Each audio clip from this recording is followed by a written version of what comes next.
and welcome to the Dillon Council Update. I'm Kerstin Anderson. I am the Director of Marketing for the town of Dillon, and I'm here with Mayor Pro Tem Louis Skowyra. Yes, hello friends. Thank you for being with us today. We're here to give you a rundown on what we did this week at the town council.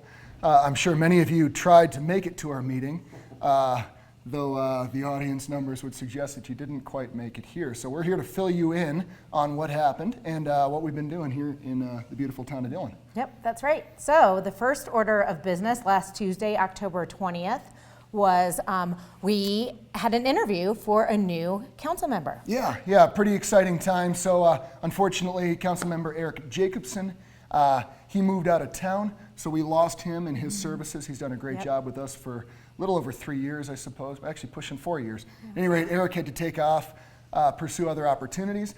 That left us with a vacancy on the council, and fortunately we had a terrific applicant apply. So when we're filling a spot, it just takes an application, not an actual election. Yeah. We had an applicant, Brad Bailey. Of course, many of you around the community know Brad. Brad has done a number of things for the town of Dillon. He's been chairing the Planning and Zoning Commission for a number of years.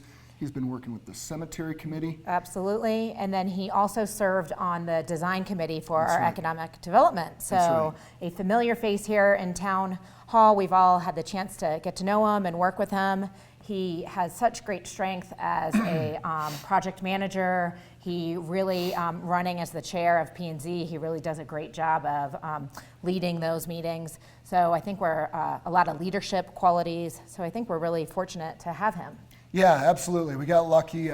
Again, we've known Brad. Everybody knows Brad around, and it's just great to have him join in the council group, even in his first meeting. So we appointed him and then quickly swore him in because we wanted him on board as quickly as possible. And already he's been contributing in ways that many of us cannot. His background in planning and zoning specifically, that's a weak point for me.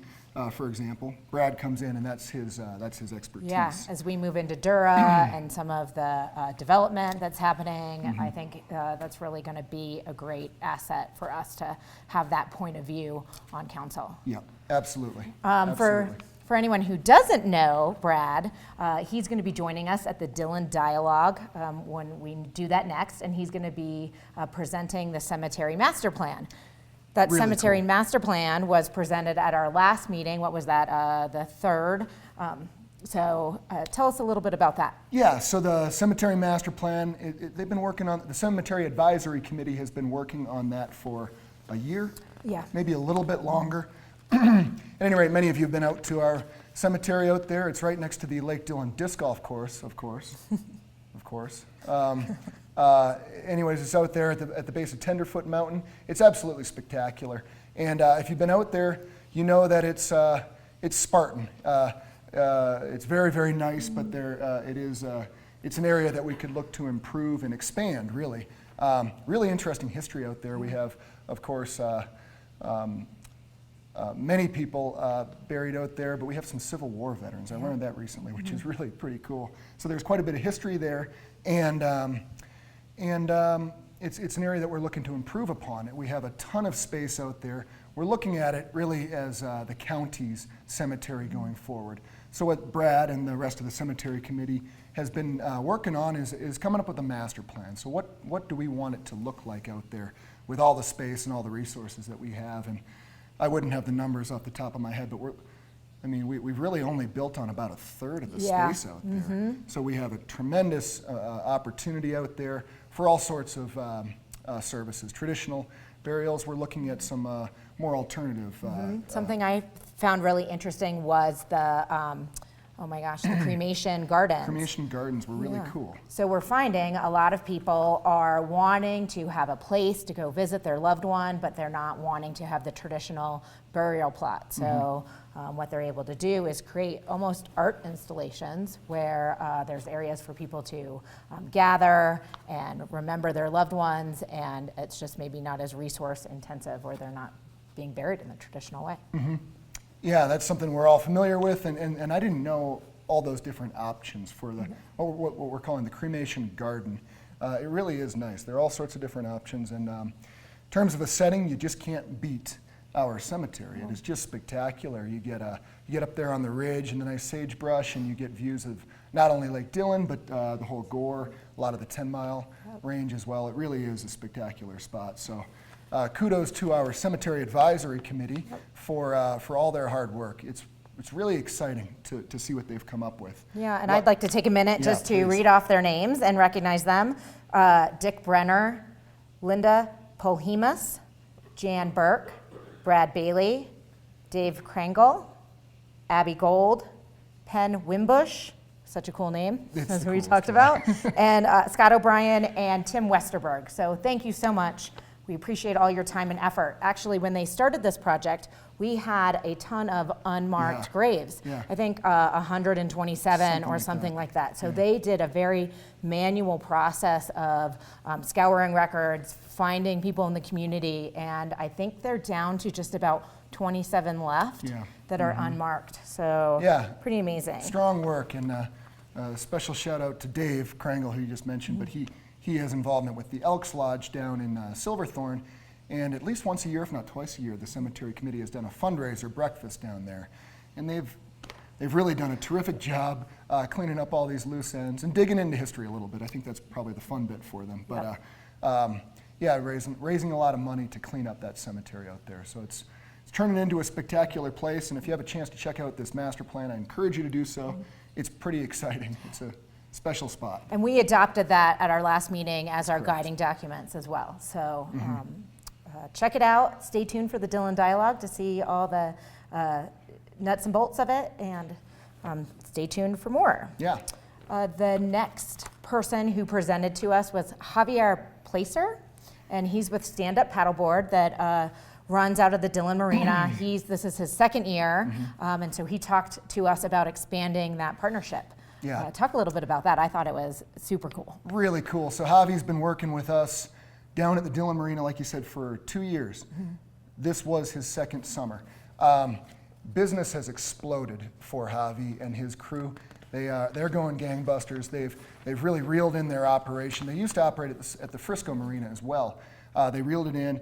They're focusing on Dillon, and like you said, Ms. Kerstin, they're looking to expand their footprint. So if you've been down to the Dillon Marina, and I'm certain you have, you've seen there by our launch ramp, Javi's got his cool VW bus and a shipping container, and that has been his operation for Stand Up Paddle Colorado, his business, for the last 2 years. He's looking to step that up a little bit more.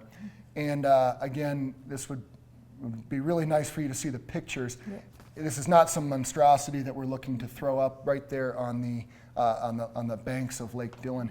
What he's done is a really cool sort of low impact concept. So think a deck, a new dock that would be specifically used for surface human powered craft. Maybe a geodesic dome, is that what we're calling those things? That would fall sort of because of the landscape there, how it is tiered down, it would fall along the reservoir edge and not be visible or an obstruction to the view of the lake. Absolutely. There was mention of solar powering and a solar power grid that could potentially be shared with the marina, and I thought that was really interesting. They also talked about the concept of a juice bar down there. And how cool would that be to go out, get your morning paddle on, and then hop in for a juice before you're heading off to work? Something like that could be really cool. I think they're all terrific ideas that they threw out there for sure, and you could really see the whole thing being successful. But I like what you mentioned there, Ms. Kerstin, that Javi was really good about, and he was working with a gentleman, I can't remember his name, but out of Avon, I believe, who's an architect type. Anyways, they come up with a really nice concept that as you pointed out, will not impact anybody's view from those condominiums there. It'll really blend in nicely with what we have going on down there already. And it would allow Javi to expand his business, which again has been tremendously successful. It's another amenity that we have to provide down on the North Shore of Lake Dillon. And that's an area that we would all like to focus on and continue to build on. It is such a, again, as all of you know at home, it is a hotbed of activity in the summer. That's where you want to be in the summer. And And Javi has just done a great job building on that. And even having that facility allows him to expand his operations a little bit earlier into the spring, a little bit later into the fall. It strengthens that water-town connection that is one of the things that makes Dillon so special. So obviously, we don't make decisions on this now. He and his architect will continue to work, and they will present plans to P&Z, which then gets approval and then goes on to council. So we're talking about a couple months process. Absolutely. This certainly just nosing into this process. Denver Water is going to be in the mix as well. Of course. The Newer Kinder Denver Water has been a terrific partner the last several years. They have been very easy to work with, and this is right in line with the type of things that they want to be doing, which is just expanding recreational opportunities on their bodies of water. Absolutely. So, moving on to drier topics. Oh, nice. The next thing that we focused on was the first reading of 4 different amendments. Talk about these a little bit. That's right. This is why you all tuned in to the council update, isn't it? So, yeah, we went through a couple different PUD amendments, as Ms. Kerstin just said, and I'm going to use my cheat sheet here just so I can remember exactly what they were. But the gist of them, basically, we had Mr. Dan Burrows, our town engineer, who kills it in every way around here. He is the man. Mr. Dan came in and gave us a couple suggestions to amendments to the PUD process. The first of which was wetland buffers. So, of course, you all know how we value wetlands these days. As it stands, our code restricts development within, I think it's 50 foot. Is that correct, as it is right now? Yeah, yes, for this particular class of wetlands. Got it. Or it depends on what the class of wetlands is. So there's fen, which is... We don't touch those. Right, exactly. Nowhere near them. Exactly. Yep. And then there's 2 other classes. So Got it. this is having to do with those. And so... Yeah, cool. So as it stands, our buffers were substantial. They don't need to be that substantial. So, of course, we're all very mindful of the impacts that we have on our environment, and we don't want to mess anything up. But basically what we've done is shrunk those wetland buffers from, again, I want to say it was 50 foot, and we're putting them to 5 foot, I think are the numbers. And just to put that in perspective before you go falling off your couch, the Army Corps of Engineers only recommends a 1 foot buffer. So we're still given some distance here. Of course, there are going to be restrictions in terms of plowing snow and drainage and whatnot, so that we're not messing with these really vital habitats. Absolutely. So anything would happen would be hand in hand with P&Z. It would be part of a process. We would be looking at wetland delineation with the plan. So all very mindful of that asset. Yeah, absolutely. So the next 2 had to do with parking garages. We get laughed at whenever we talk about parking garages here in Dillon. Of course, you've been to Dillon, and you know the community that we are. Everybody tells you that at some point you're looking at a parking garage in the growth of your town. Now that could be in 20 years for us, that could be in 100 years for us, but the point is you want to be thinking about that because at some point you are going to run out of parking. That's what every developer and engineer is going to tell you. Yeah. So we just made 2 modifications to our parking ramp, underground parking, whatever you want to call it, parking structures. The first of which had to do with the grade of the ramps and then, of course, the width and grade criteria. Yeah, it's widths and grades. If you want to know more about this, I'm going to direct you to our town engineer, Dan Burrows. He does a great job with this, and he could certainly fill you in on all the details. But we made changes to our parking structure requirements, is what we did. Parking garages, lots, and those requirements, for sure. A big issue that we did talk about was looking at our existing tax that is a 0.5 point, and that is a funding mechanism that helps support our road maintenance fund. Infrastructure maintenance improvements, Yeah, and so we talked about, and should we bring to the ballot next April, whether to extend that tax. Yeah, so the first conversation just the other day about removing the sunset provision from the sales tax, the 0.5 sales tax that we all approved back in 2007. So when we voted on that in 2007, again, there was a sunset in, I think it was 2033 or something to that effect. It was 25 years out, it must have been. Yep. And we were going to pull that. Anyway, we stand by for more on this, but just having the first conversations about going to you, the voters, next April. We're hoping to remove that sunset clause. So this would not include any sort of additional tax. This would be just removing the sunset clause so we could continue to take that 0.5% on sales tax and direct it towards our roads and street improvements. What this allows us to do, as it is, oftentimes we find ourselves pulling money out of the general fund to pay for road improvements. We all believe here in Dillon that it's one of our top priorities to maintain the infrastructure of this town. When you drive around the city streets of Dillon, I hope you see that product. We have really nice streets out there, and kudos to our public works guys for keeping up on that. Now, keeping up with that comes at quite an expense. So again, to be very clear, we're not looking to raise anyone's taxes. This is a 0.5% that is already rolled into our sales tax collections. We're looking to remove the sunset provision that occurs in 2033. As we're finding, this is a common move lately. Everybody had these sunset provisions 10 years ago, and now everybody's coming back to them and trying to remove them. And that's, again, stand by for more details on this, but we're hoping to go to you, the voters, in April and pass this by. This is good for Dillon. This allows us to do a lot of different things, but most importantly, keep up with the infrastructure here in town. And council will consider this again later in the winter, I think in January, before it goes to a ballot in April. And we also talked about the fact that when the economy's good, we have money to do these things, but if we have a bump in the economy again, sort of this maintenance stuff is the first that gets delayed. Some of the things that we've been able to do with the construction tax is the construction to Ensign Drive, Corinthian Circle, Gold Run Circle, Lower Tenderfoot, West Buffalo, Three Rivers, and Marina Drive. So that is significant. And to your point, hopefully people are noticing that when they're in and about town. The longboard community has noticed. I see a lot of longboarders out on our roads. That to me means we have really nice roads. That's something to be proud of.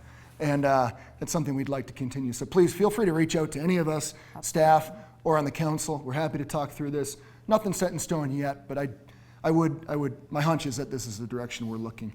This is, that 0.5% really goes a long ways for us. And we want to have nice streets here in Dillon. Yes. So the final thing we talked about already, we're just starting winter here with our first snowfall yesterday, which is pretty exciting. Very exciting. For some of us. For all of us. Was the summer concerts. Yeah. So with the Lake Dillon Theater Company moving down the road, we really looked at our concert series and had to reevaluate how we were running that program.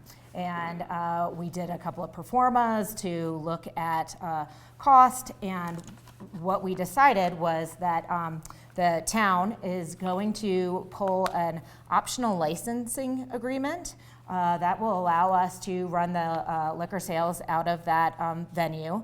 Our event staff will take on those concerts, of course, partnering with the DBA on Friday nights, and we're actually going to look at opening up Saturday nights so that other nonprofits within the community can come in, can work the event, they can get a flat fee. So we're spreading the wealth throughout the community, hopefully able to contribute to nonprofit budgets, as well as taking any additional profit and reinvesting that into better, high quality for our free music series on Friday and Saturday nights. Yeah, So.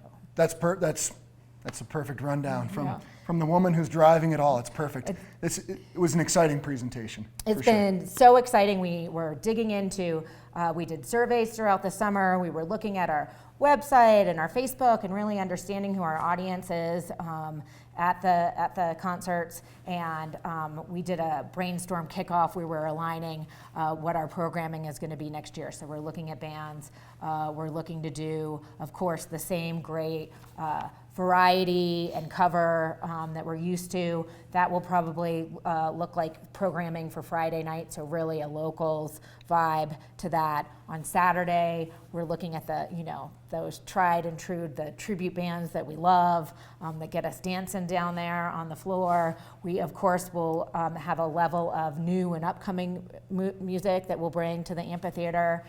So it should be pretty exciting next summer. Yeah, absolutely. Never too early to start talking about the summer concert series down at the Lake Dillon Amphitheater. Miss Kerstin, you've been with us for 8 months, 6 months? About 6. 6 months. Yeah. And already doing a bang-up job looking at what we're going to be doing down there for the concerts next year. It's really exciting, and I love the new ideas. Thank you. I think we have a lot to look forward to. It's been a great team to work with. I've been loving it. And of course, you're talking about concerts, you're talking about farmers market, we're talking about development. Yeah, exactly. So it's been really enjoyable. We're moving and we're shaking. That's right. It does feel that way. Yeah, absolutely. And of course, you've all been to concerts at the Lake Dillon Amphitheater. The model will not change anytime soon. What you're accustomed to is what you're going to get. We're going to be stepping up the talent, and we're just now beginning, just to put this on everybody's radar, we are beginning to look at an amphitheater master plan redevelopment down there. We love it. It's really great.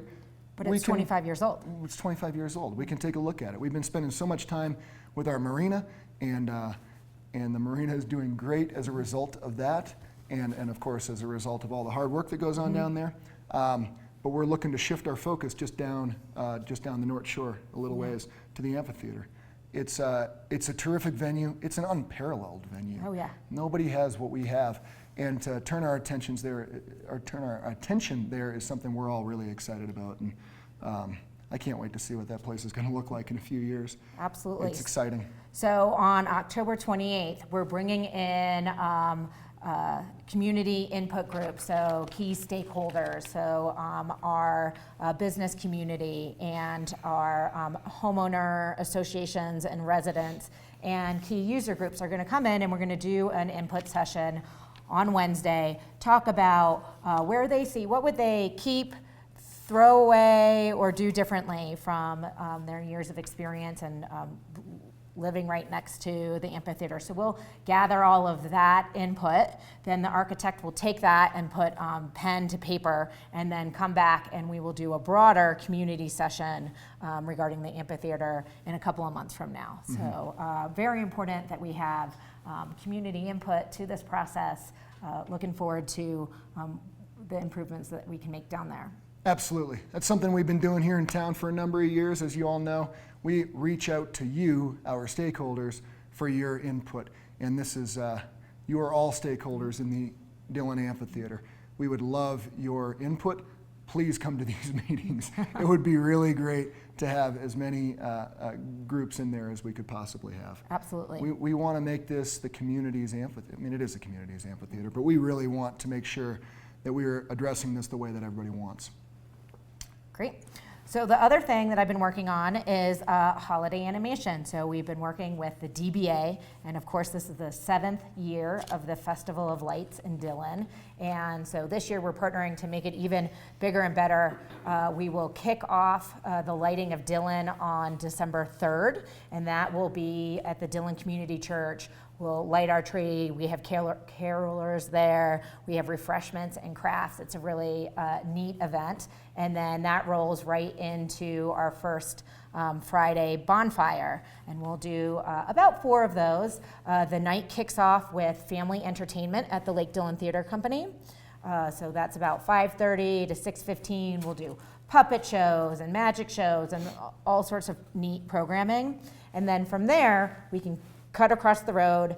We'll follow a trail of lights. Ooh, so yeah, cool. It's going to be really cool. Through Town Park, it'll lead us to the bonfire. The bonfire has hot cocoa, marshmallows, carolers, and it's going to have several cool lighting installations.